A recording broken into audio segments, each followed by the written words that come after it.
Javela. My name is Melissa Tully. I am a nurse with over 30 years of bedside experience, as well as a nurse educator. I will be your Javela educator today. I have so enjoyed working on this project at Javela. I really enjoyed crafting this video for a company with a vision for building meaningful connections. By watching this video, you begin a journey with us. As you come with us, you will receive your personal guidebook. If you haven't received your guidebook yet, request the guidebook when you finish this video. If you have any questions or you need resources, always call the number provided in the guidebook. At Javela, we believe in the power of conversation. Our mission is simple but impactful. We connect with older adults through meaningful conversations that reduce loneliness and create a sense of belonging. This video is full of images and people. Images help you imagine and take perspective on your new role. You may begin to imagine the people you will be serving and the beauty of this service you provide. I hope the topics we discuss guide you through the skills and techniques you'll need to excel as a Javela friend. Together, we'll explore what it means to listen, empathize, and build trust through the art of conversation. In every encounter, you will be helping combat loneliness and memory loss. Imagine being home alone for days with no one to share a story, a laugh, or even a simple hello. For many older adults, this is their reality. Loneliness isn't just an emotional feeling. It can have serious effects on health, increasing the risk of depression, memory loss, and even physical illness. That's where you come in. As a Javela friend, you're not just making a call, you're making a difference. By listening with compassion, you bring joy, comfort, and a sense of connection to someone who might otherwise feel forgotten. Your calls can brighten their day and improve their overall well-being. So I have two podcasters with me today, Brian and Wendy. They hold conversations about topics with each other in a fun way. While listening to them, pay attention to the way they are communicating. I told them to study, and I sure hope they got the guidebook I sent over. We are going to listen to them talk about the guidebook and being a Javela friend. Brian and Wendy, hi. Are you two ready to dive in? Hi, I'm Brian. Thank you for the invitation to share in this training. Wendy and I are talking about Javela training today. Here's something that might surprise you. Regular conversations with older adults don't just make them feel better. They can actually improve cognitive function as much as some medications. Today we're exploring how something as simple as talking could be revolutionizing elderly care. That's such a fascinating perspective, especially when you consider how many older adults are struggling with isolation right now. What made researchers start looking at conversation as a potential therapeutic tool? Well, it all started with this groundbreaking iConnect study that showed something remarkable. When older adults engaged in structured, regular conversations, they weren't just happier. They were actually showing measurable improvements in memory and attention spans. You know what really stands out about these findings? The way they challenge our assumptions about cognitive decline being inevitable. Exactly right, Wendy. And here's where it gets really interesting. The Javela Friends program has taken these research insights and turned them into something practical. They've found that when you combine consistent scheduling with active listening techniques, you create this powerful cognitive workout. So it's almost like going to the gym for your brain, but through conversation instead of exercise. That's a perfect analogy. And just like physical exercise, the benefits compound over time. The study showed that participants who engaged in these regular conversations were 40% less likely to report feelings of isolation, and many showed improved verbal skills within just 3 months. Well, that's fascinating. Did they identify specific types of conversations that were most effective? You know, they did. The research showed that conversations involving memory recall, problem solving, and emotional reflection had the strongest impact. It's not just about casual chit-chat. It's about engaging different areas of the brain through purposeful dialogue. Whoa, that's good news. The implications for healthcare costs must be significant, especially when you consider the expenses associated with cognitive decline. Oh man, you're hitting on something huge there. Traditional cognitive treatments can cost thousands per month, but this program, essentially structured conversation, costs a fraction of that while potentially delivering comparable benefits for many adults. That really puts it in perspective. We're talking about a non-pharmaceutical intervention that could help millions of older adults maintain their mental acuity. And here's what's really exciting. The program is seeing success rates that rival some traditional interventions. Participants showed a 35% improvement in cognitive assessment scores over 6 months, and get this, 89% reported feeling more connected to their community. Those numbers are pretty compelling. How does this fit into the bigger picture of elderly care? Well, it's actually reshaping how we think about aging and social connection. The traditional model was focused on physical care, but now we're seeing the shift toward what they call cognitive wellness, using social engagement as a preventive tool against mental decline. That's such a paradigm shift from how we used to approach elderly care. And you know what's really powerful about this approach? It's scalable. Unlike complex medical interventions, this can be implemented virtually anywhere. The Javela program has shown that even phone conversations, when structured correctly, can deliver these cognitive benefits. Exactly. The accessibility factor really could be a game changer for rural communities and homebound seniors. Looking ahead, the implications are pretty profound. We're talking about potentially reducing healthcare costs, improving quality of life, and maybe even changing how we think about aging itself. The data suggests that maintaining strong social connections could be as important as physical exercise in healthy aging. Wow, that really puts a new spin on the old saying about keeping your mind sharp. We're just scratching the surface of what's possible. The Javela Friends program is showing us that sometimes the most powerful interventions are also the most human. Well said. It's amazing how something as fundamental as conversation could be transforming elderly care as we know it. Here's something that stopped me in my tracks. Nearly 40% of adults over 65 report feeling lonely on a regular basis, and that number has doubled since the pandemic began. Supporting our older population matters more than ever. Those numbers are staggering, and they really highlight how isolation affects our aging population. What other challenges are we seeing emerge? Well, it's fascinating because isolation is just the tip of the iceberg. Studies funded by the National Institute on Aging show that lonely older adults have a 50% higher risk of developing dementia and a 30% increased risk of heart disease. It's like this cascade effect where social disconnection literally impacts physical health. But the iConnect study showed how even simple weekly phone calls can reduce depression symptoms by up to 40% in older adults. Exactly right. And here's what's really interesting. The impact varies significantly across different cultural backgrounds. For instance, in Asian American communities where multi-generational living is more common, isolation rates are about 20% lower than the national average. That's such an important point about cultural differences. How do these varying backgrounds affect the way we should approach support? So get this. Research from the National Institute on Aging shows that cultural competency can increase positive health outcomes by up to 35%. It's not just about speaking the same language. It's about understanding generational experiences.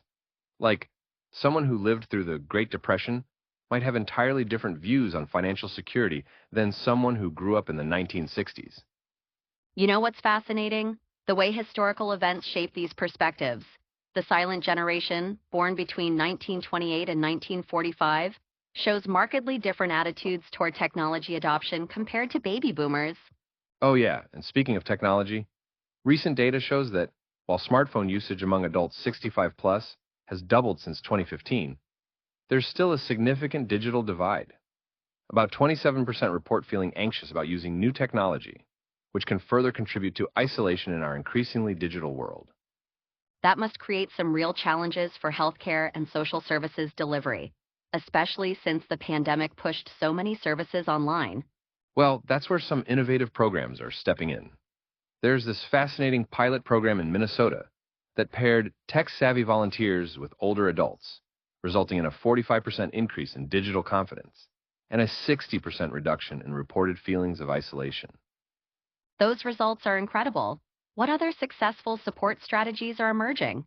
So the most effective approaches seem to be multifaceted. Regular phone check-ins combined with in-person visits when possible show a 70% improvement in mental health outcomes. But here's the key. They found that consistency matters more than frequency. A weekly 15-minute call is more beneficial than sporadic longer conversations, That really challenges the assumption that more interaction is always better. right? And get this.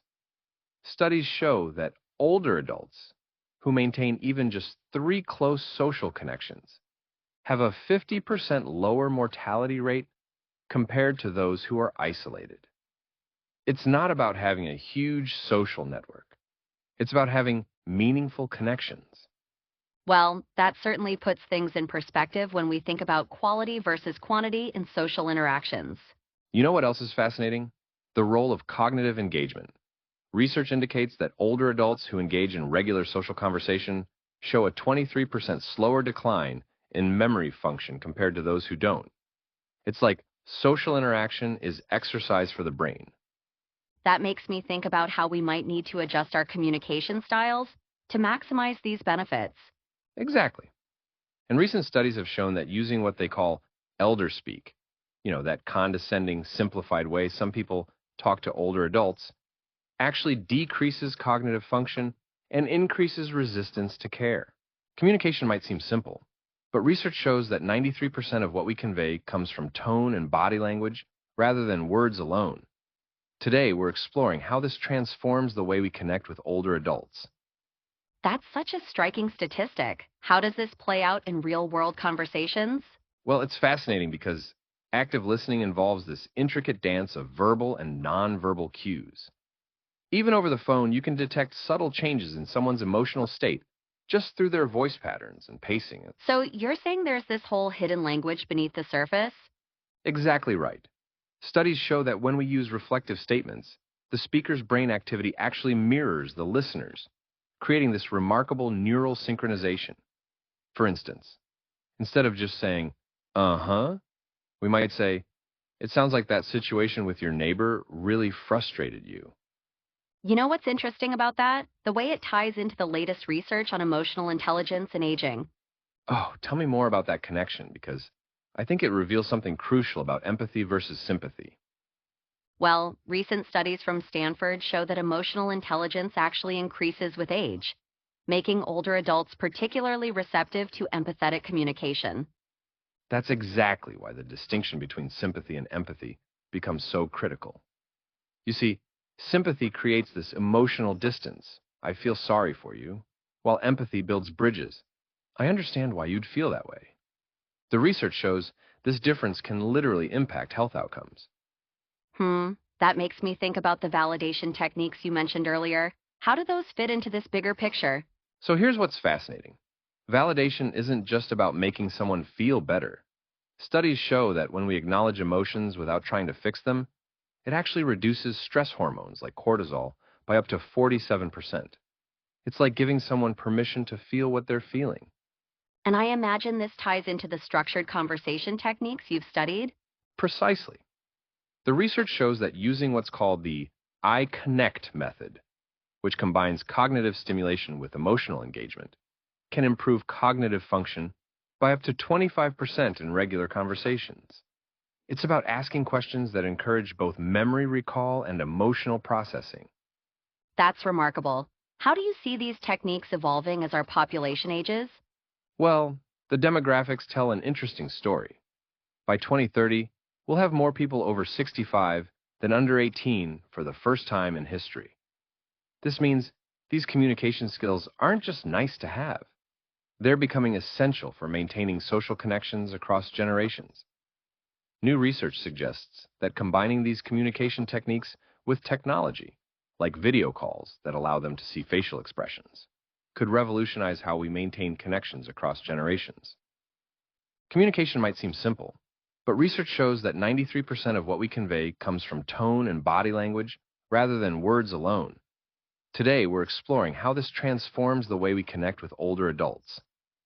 That's such a striking statistic. How does this play out in real-world conversations?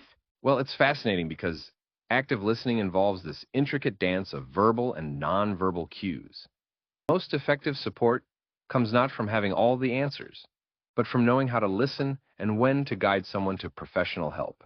Did you know that video call usage among adults over 65 jumped from just 20% to over 70% during the pandemic? But here's the thing. Most of them are still struggling with the basics of this technology. That's such a dramatic shift in behavior. You know, I was just reading about how this digital divide has actually created new forms of social isolation. Well, that's exactly why mastering these communication tools has become so critical. The research shows that regular video contact can reduce depression in older adults by up to 50% when done effectively. What do you mean by effectively? Because I've seen plenty of calls go sideways. So here's what's fascinating. It's not just about having the technology, it's about optimizing every aspect of the interaction. For instance, studies have found that proper camera placement at eye level increases engagement by nearly 40%. That makes me think about all those calls where I'm basically looking up someone's nose because their tablet is lying flat on the table. Right. And lighting makes an even bigger difference. Research shows that poor lighting reduces facial recognition accuracy by up to 60% in older adults. That's why facing a window or using a simple ring light can completely transform the experience. What other technical aspects should people consider? Well, here's something surprising.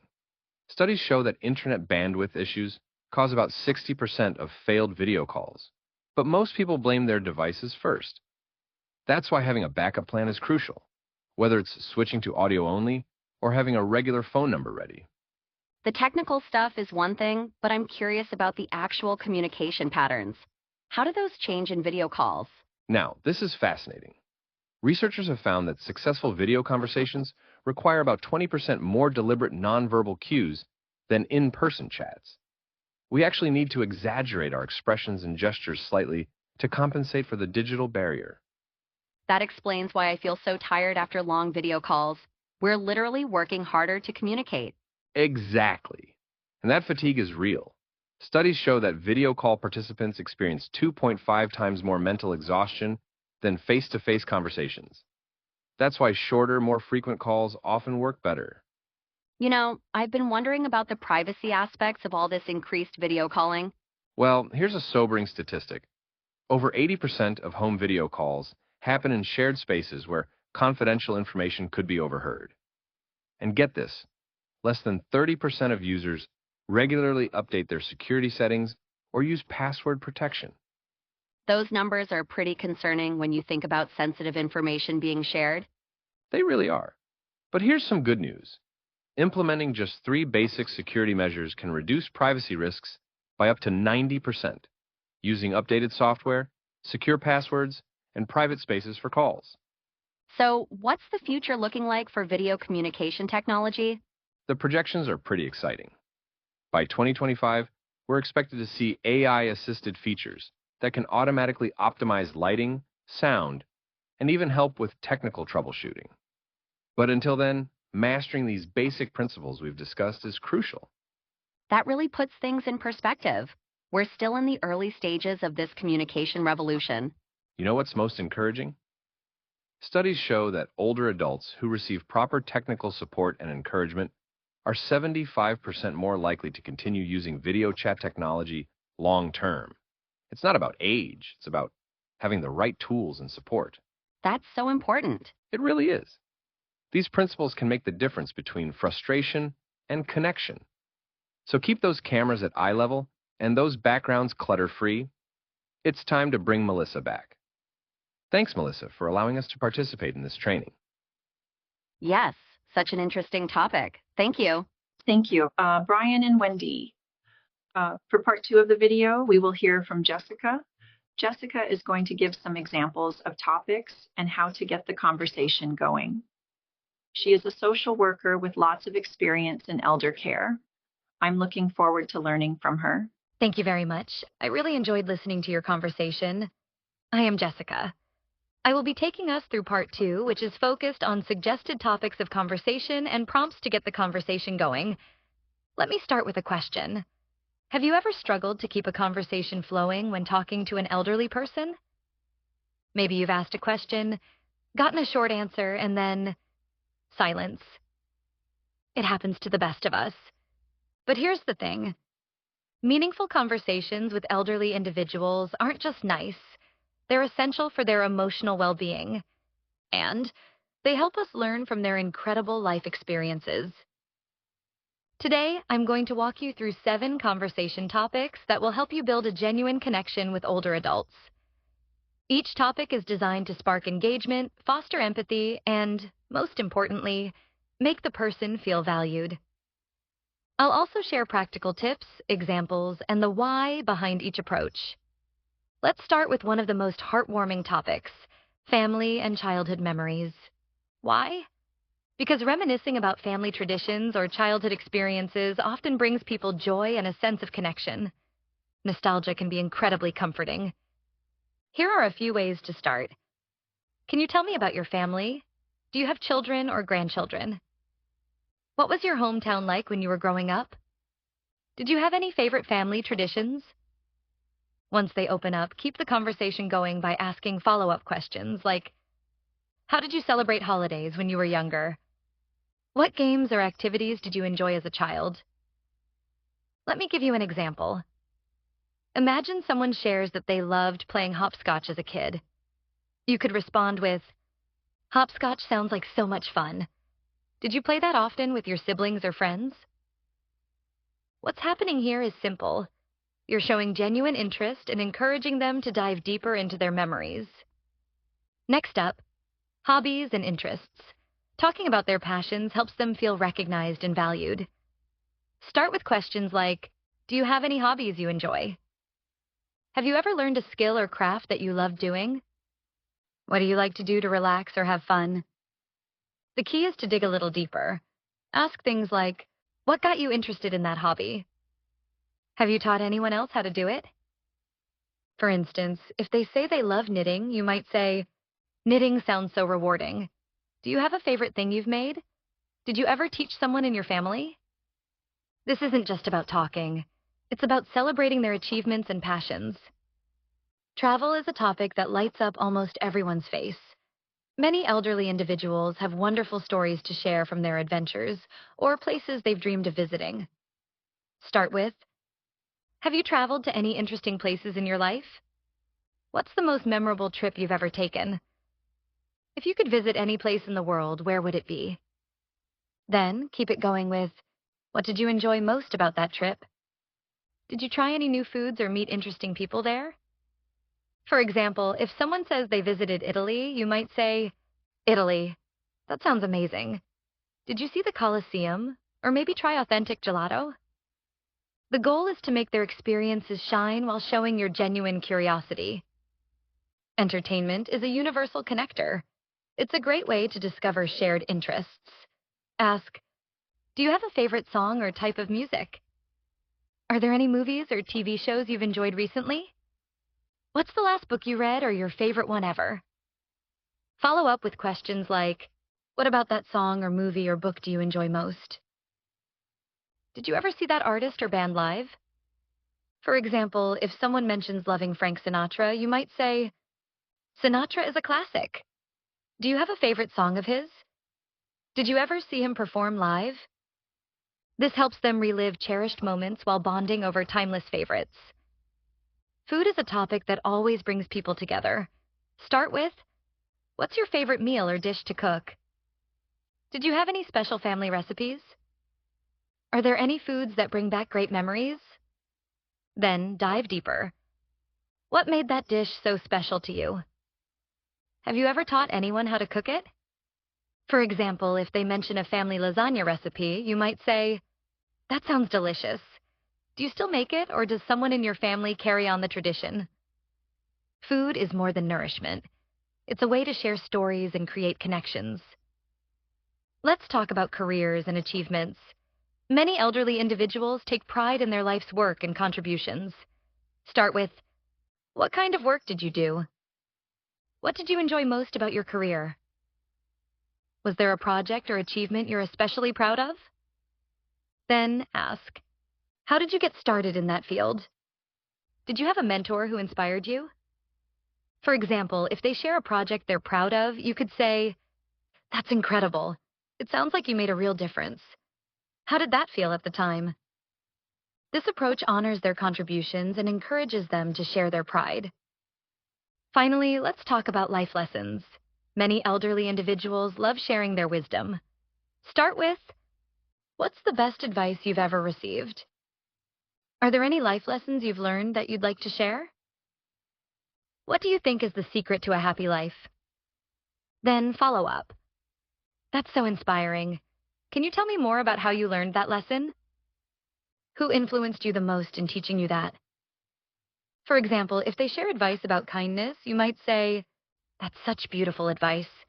Can you think of a time when it really helped you?" This not only validates their wisdom, but also deepens your bond. In every conversation, remember this. The key to connecting with elderly individuals is genuine curiosity and warmth. Listen actively, ask thoughtful questions, and show that you value their stories. When you do, you're not just having a conversation, you're giving them a chance to share their legacy and feel truly seen. The way you put that makes me think about how crucial it is to balance structure with spontaneity. How do you see that playing out in practice? Well, it's like conducting an orchestra. You need both the sheet music and room for improvisation. I've found that having 3 to 4 prepared topics while leaving space for natural diversions creates the most engaging conversations. That reminds me of the fascinating research about how memories are accessed differently in older adults. They often need that extra moment to process and connect ideas. Exactly right. And speaking of processing time, studies indicate that matching an older adult's natural speaking pace can increase comprehension by up to 35%. It's not just about slowing down, it's about finding their rhythm. The neuroscience behind that is really compelling. When we match someone's conversational tempo, we're actually helping to activate their neural pathways more effectively. And you know what's really caught my attention lately? The power of empowering language. Recent studies show that simply offering choices in conversation topics can increase participation by nearly 60%. Oh, wow. That's exactly why the phrase, "What would you like to focus on today?" can be so transformative. Right. And here's something that might surprise people. Humor in elder care settings has been shown to reduce stress hormones by up to 25%. But the timing has to be just right. The physiological impact of well-timed humor is fascinating, though I imagine there's quite a learning curve in getting that timing right. Research shows it takes about 8 interactions before you can really gauge someone's humor preferences. It's like developing a social sixth sense. That makes me think about the trust-building process. How long does it typically take to establish that foundational rapport? Well, according to recent studies, consistent weekly interactions over a 3-month period create the strongest bonds. It's like building a bridge. Each interaction adds another support beam. The architectural metaphor really brings that home. And I suppose that's why consistency in scheduling is so crucial. Absolutely fascinating point. Missed appointments can set back trust building by up to 3 weeks, according to geriatric psychology research. That's why reliability isn't just courteous, it's crucial. The ripple effects of reliability really do extend far beyond just that moment, don't they? They sure do, Wendy. All of this information is incredibly helpful and powerful. I enjoyed hearing your perspectives. Jessica, Brian, and Wendy, thank you again for sharing in this training. It can be challenging to provide an empathetic ear to people. I have a few key ideas I want to share that have worked for me. And as we conclude, I will be bringing in a nurse with legal experience. Brian, he will talk over much more difficult situations after I share my tips. First off, when I have conversations with older adults, I listen. While the person is sharing, stay focused on their story. Give the person your full attention. Eliminate distractions like background noise or multitasking. Also, use your words to let them know you hear them. Say things like, "I see," or "That's interesting. Tell me more," to show you're engaged. Paraphrase what you heard in different ways. Repeat what they say in your own words to show you've understood. For example, "It sounds like your garden is really important to you." Also, don't interrupt the person when they are talking and apologize when you accidentally do it. Let them finish their thoughts before responding. Don't just hear the caller, really listen. If you're only waiting for them to pause so you can throw in your next point, that's less conversation and more verbal ping pong. Again, when someone's talking, think of yourself as their personal echo. Reflect back what they said to confirm you're on the same page. It is important to ask open-ended questions, but don't interrogate them. It is not an interview. When you listen actively, you make the other person feel valued and understood. This builds trust and encourages them to open up. Use their name in conversation occasionally. It's the verbal equivalent of saying, "I hear you." As you talk, build trust through empathy. Empathy means putting yourself in someone else's shoes. It's about understanding their feelings without judgment. For example, if someone says, "I've been feeling lonely lately," say empathetically, "I'm sorry to hear that. It must be hard not having visitors. I'm here to listen." Handle sensitive topics with care. You may encounter moments when the person shares something difficult, like grief or health struggles. Here's how you can respond. Acknowledge their feelings. Say something like, "I'm so sorry you're going through that. That sounds really tough." Listen without fixing. Silence is okay too. It's okay to not have all the answers. Sometimes just listening is enough. After you move through the stage, redirect to uplift them. If the conversation becomes too heavy, gently steer it toward a lighter topic. For example, "I hear how much you miss your husband. What's one of your favorite memories of him?" Don't be afraid to pause. A thoughtful pause is like dramatic flair for your words. Just don't pause so long they think you've hung up. Remember, your role is to provide support and companionship, not therapy. If you ever feel out of your depth, follow Javela's guidelines for escalating concerns to a supervisor. Always celebrate small wins. Every call is an opportunity to make someone's day a little brighter. Celebrate small moments of connection. Whether it's hearing them laugh or learning something new about their life, these moments are the heart of what it means to be a Javela friend. Next, I would like to read the code of conduct you will find in the Javela guidebook. The code of conduct serves to set expectations for maintaining a high standard of professionalism and care. So these are the rules for all Javela friends. Be reliable. Arrive on time for scheduled calls. And follow through on commitments made to the individuals you serve. Communicate respectfully. Use warm, polite, and inclusive language. And avoid topics or comments that could be offensive, insensitive, or overly personal. Protect privacy. Safeguard the personal information shared by the elderly individuals you connect with. And do not share their stories or details without their explicit consent. Maintain professional boundaries. Avoid offering medical, legal, or financial advice. And do not accept gifts, favors, or invitations that could compromise professional boundaries. While it is unlikely to happen, our role could put us into a situation in which we could witness serious matters of abuse and distress. Read your guidebook and refer to it if you need information. Call your Javela supervisor if you have any concerns. Reflect on your impact. After each call, take a moment to reflect. What went well? What did you learn about the person? How can you build on this conversation next time? Keeping notes about their interests or stories can help you create even deeper connections in future calls. It's also a great way to remind yourself of the difference you're making.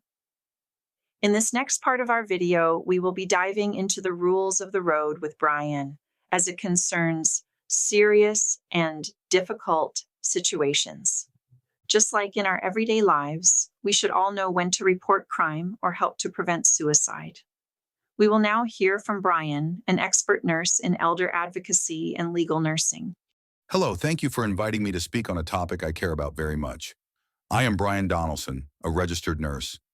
I have been caring for elderly people as a home care nurse for 30 years. I have experience handling unpredictable situations in which I was involved as a nurse providing care to elderly people in their homes. I recently went back to school, and I now work as a legal nurse advocate. Recognizing signs of elder abuse in phone calls can be challenging, but there are several red flags that may indicate abuse, neglect, or exploitation. Video calls may be easier, but follow your gut feeling. If you are on the fence about your suspicion, call your supervisor and get a second opinion. Sometimes in my past situations, I wasn't sure about what I was seeing, but I spoke to another person to debrief my feelings and review the facts. It isn't always what I thought. The following are my suggestions. During conversations, these may be things that suggest a problem. 1. Behavioral signs. Inconsistent stories. If the person gives contradictory or unclear explanations about their living situation or health, it could indicate manipulation or coercion by an abuser. Confusion or disorientation. Sudden confusion, forgetfulness, or memory loss that wasn't previously observed may suggest neglect, emotional abuse, or even overmedication. Overly submissive or dependent. If the elderly person sounds excessively compliant, weak, or overly dependent on someone else during the call, it may indicate psychological abuse or control. 2. Physical signs described by the elderly person. Painful complaints or injuries. The person might mention pain, bruising, burns, or unexplained injuries, especially if they seem unable to explain how they occurred. Poor hygiene or neglect. If the elderly person complains of being unable to bathe, brush teeth, or manage personal care, it could suggest they need additional help. It could also mean neglect by a caregiver. Inability to access medical care. If they describe being prevented from seeing a doctor or filling prescriptions, it possibly could indicate neglect or financial exploitation. 3. Environmental clues. Unusual sounds or background noise. If you see inappropriate things and hear unfamiliar or distressing background noises, such as shouting, crying, or loud commotion, it may suggest an unsafe or abusive living environment. Caregiver's presence. During the call, if a caregiver insists on being present or answering for the elderly person, especially when the elder is struggling to speak, it could suggest control or manipulation. 4. Psychological or emotional changes. Depression or withdrawal. If the elderly person sounds unusually depressed, hopeless, or disconnected from their usual activities or interests, this could be a sign of worsening depression or emotional or psychological abuse. Increased anxiety. If they express significant fear about their safety, finances, or living situation, or show heightened anxiety when discussing their caregiver or surroundings, it may be a red flag. If they seem more and more agitated during calls, this could be a sign that they are having problems. 5. Financial exploitation. Sudden financial concerns. If they mention losing money, being pressured to give away money or valuables, or struggling with finances, it may indicate they may have been a victim of fraud or financial exploitation. Sudden difficulty discussing money. If the elderly person is uncomfortable discussing any financial subject or matters, or frequently shifts the topic when asked about money, it may be a sign of financial problems. 6. Involvement of a caregiver. It is important to report suspected abuse.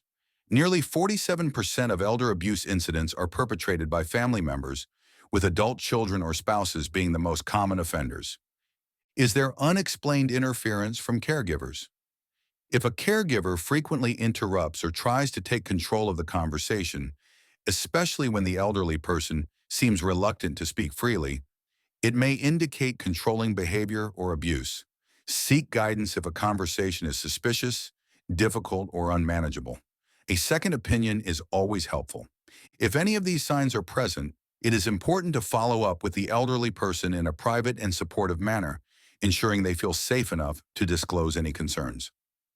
1. Do not hesitate to report all suspected abuse to your supervisor or local law enforcement. 2. Notify your supervisor immediately if you notice signs of neglect, abuse, suicidal thoughts, or other concerning behaviors. Always promptly report serious matters. Abuse is a crime. To report a crime, call 911. So when conversations become very serious and you believe the person is suicidal, you may be in a situation in which you can prevent suicide. The following are statistics about suicide based on age and gender breakdown. Men aged 75 and older. This group has a high suicide rate, with approximately 44 suicides per 100,000 men. Men aged 85 and older.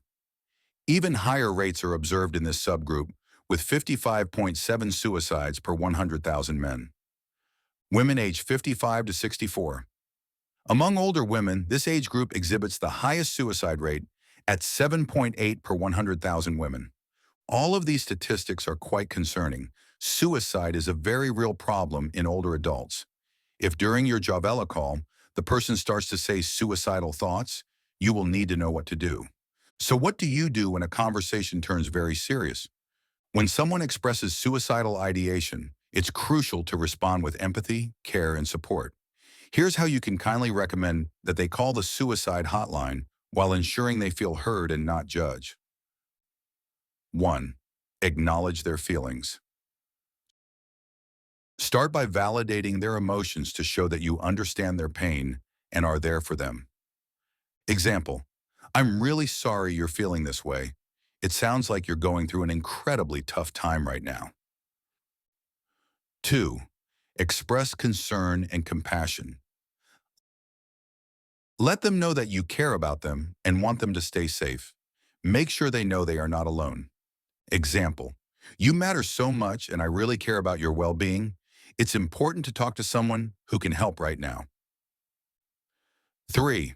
Introduce the hotline with understanding. Gently suggest the hotline as a resource, emphasizing that it's okay to ask for help and the service is confidential and available 24/7. Example: there are people who are trained to help when you're feeling this way. The National Suicide Prevention Lifeline is available 24/7. It might help to talk to someone who can guide you through this. It is simple. Just call 988. 4. Offer to help with the process. If appropriate and you know how, offer to help them call the hotline. Depression and anxiety can overwhelm someone when their feelings have gotten to this point. If you know how, use your cell phone's conference call feature, making the process feel less overwhelming. Example: I can help you call the number if you'd like, or even call with you. It's okay to take that step, and they can help you work through what you're feeling. 5. Reaffirm support. End by letting them know you're there for them and that asking for help is a positive step toward feeling better. Example: I'm here for you, and I believe talking to someone who can support you will be really helpful. You're not alone in this. Key points to keep in mind. Use a calm and reassuring tone, avoiding any pressure or urgency.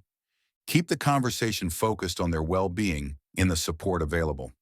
Be patient and non-judgmental, understanding that the person may need time to process or accept your suggestion. Encourage them to reach out, but don't force it. Make it clear that it's okay to ask for help.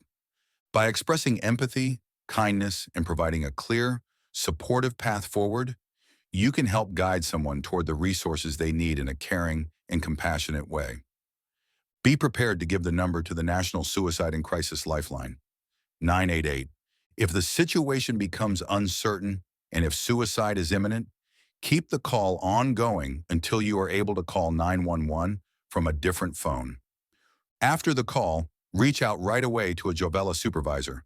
They will need to know right away and have emergency contact numbers they can call to ensure the client is supported. Lastly, as we all know, internet and phone fraud is growing. What do you do if they tell you something that sounds like fraud?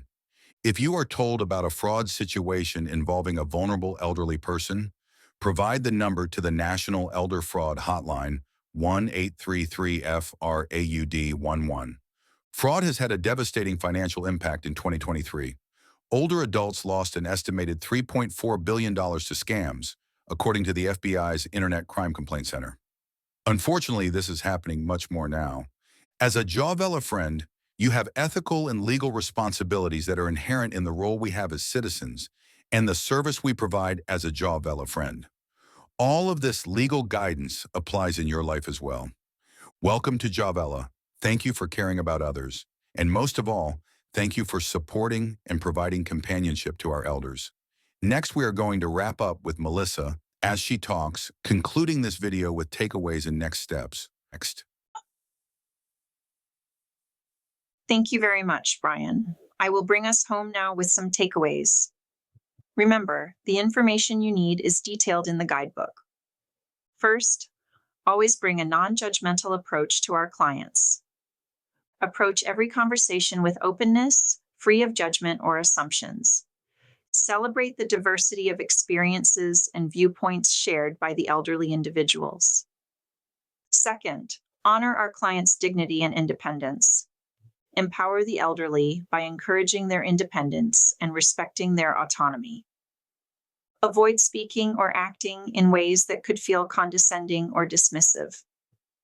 Third, as you begin your new role, rely on the guidebook like a job aid. Check the guidebook before calls when you are getting started. Use it for examples of how to say things and of ways to steer the conversation. I have told you all the things you can do, and now I want to tell you what you cannot do. To maintain trust and uphold Javela's mission, the following actions are strictly prohibited. 1. Sharing personal opinions in a way that pressures or alienates the individual. 2. Engaging in any form of discrimination, harassment, or bullying. 3. Discussing your own personal problems or seeking emotional support from the elderly individual. 4. Accepting or asking for money, gifts, or favors. These things are prohibited so that we maintain ethical, legal, and professional boundaries. You are to support and provide companionship. Remember, you are not a counselor or therapist. Talking to clients will be a wonderful experience for you. However, supporting others is rewarding, but can also be emotionally taxing. To care for yourself, take regular breaks to recharge. Reach out to your supervisor or peers for support if a conversation felt challenging and you need to talk. Talking to peers, only other Javela employees, about things that happen helps us process. Debriefing the calls and talks and sharing our stories of things that have taken a toll or made the work very rewarding help us remain healthy too. Reflect on the positive impact of your work and celebrate the connections you create. Participate in ongoing Javela meetings and training sessions to enhance your communication skills and empathy techniques. Stay updated on Javela policies and guidelines. As you encounter opportunities for improvement, share feedback and suggestions for improving our Javela calls. I want to go over the structure of the call and some points next. Before making your first call, make sure you review the guidebook and have it standing by to remind you of how to start the conversation off and follow the structure of Javela conversations. So first, prepare for the conversation. Create a comfortable environment. Ensure you are in a quiet and distraction-free space. Set a positive mindset. Approach the call with genuine curiosity and warmth. Remember, your presence matters. Review any notes. If you have previous notes about the individual's interests, family, or experiences, review them to personalize the conversation. Start with warmth, greet enthusiastically. Use their name and express happiness to connect. Hi, Mary. It's so wonderful to talk to you today. Establish rapport. Start with a friendly question or comment. How's your day going so far? And I was thinking about our last chat and wanted to hear more about your childhood. Use active listening. Focus fully on them. Avoid multitasking during the call. Acknowledge what they share. Use phrases like, "That sounds wonderful," and "I can't imagine how that must have felt." Mirror and paraphrase. Repeat back key points to show you understand So you've been enjoying gardening lately? Ask open-ended questions. Encourage storytelling and sharing by asking questions that require more than a yes or no answer. A good starting point is their past. What was one of your favorite memories growing up? Hobbies and interests. What's something you've been enjoying lately? Wisdom and advice. What's one piece of advice you'd share with younger generations? Respond with empathy, validate their feelings. If they share something emotional, acknowledge it. That must have been difficult. And how wonderful to have experienced that. Be patient. Some elderly individuals may take time to recall memories or express themselves. Give them space without interruption. Foster connection through shared interests and topics. If you've discussed mutual interests, revisit them. You mentioned you love music. What's a song that always lifts your spirits? Bring up light, relatable topics. The weather's been so beautiful lately. Have you been able to enjoy it? Navigate sensitive topics gracefully. Be respectful. If they mention challenges like health issues or loss, respond with compassion. I'm so sorry to hear that. Thank you for sharing with me. Shift gently when needed. If a topic becomes too heavy, acknowledge it and move to something uplifting. That sounds really hard. On a different note, were you able to make the pie you said you were looking forward to making? And then, as Brian pointed out, be ready to handle a difficult situation. For example, let's imagine Miss Alvarez, a regular caller, says, "I've been feeling so down lately. Sometimes I think it would be better if I weren't here." Your SAVE protocol response is first to respond empathetically. "I'm so sorry you're feeling this way, Miss Alvarez. Thank you for trusting me with how you're feeling." Ask a clarifying question. Are you thinking about hurting yourself right now? Follow the protocol in the guidebook.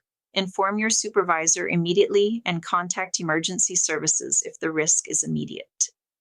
Reassure them by saying, "You're not alone, and I want to make sure you get the help you need." Memorize the number for the National Suicide Prevention Lifeline in the United States is 988. This helpline provides free, confidential support 24/7 to anyone in emotional distress or crisis. Winding down the conversation and wrapping up the conversation should always end on a positive note. Express gratitude. Thank you for sharing your stories with me today. I've truly enjoyed our time together. Highlight something specific. Mention a part of the conversation you enjoyed. I loved hearing about your garden. It sounds beautiful. Look forward to next time. I can't wait to talk again soon. Can we schedule our next call? And do you have any conflicts with the time we have scheduled? Lastly, as you wrap up your encounter and call, reflect and document key takeaways. Jot down notes about the topics they enjoyed and new details they shared. After the calls, an email must be sent to the email address provided in your guidebook about each individual call you make. The format here is to ensure each point is addressed. Use the client ID and not the name to reduce the risk of a privacy issue. Keep all shared information confidential unless disclosure is required to prevent harm or by law. Use a journal to keep notes about your clients. Store any notes or documentation securely to protect confidentiality. Some of you will use your Javela email as your journal entries, and that would be perfectly okay, too. This has been an introduction to being a Javela friend, and I want to thank you for your attention. This video is meant to give a lot of guidance and help you frame your calls. If you ever need guidance along the way, the Javela Handbook is also there with lots of guidance. I want to say goodbye now. I also want to explain that I used video created by artificial intelligence, and the images were created with AI technology. You are starting a journey into a profession that is rewarding and important to building stronger communities. I wish you luck and best wishes.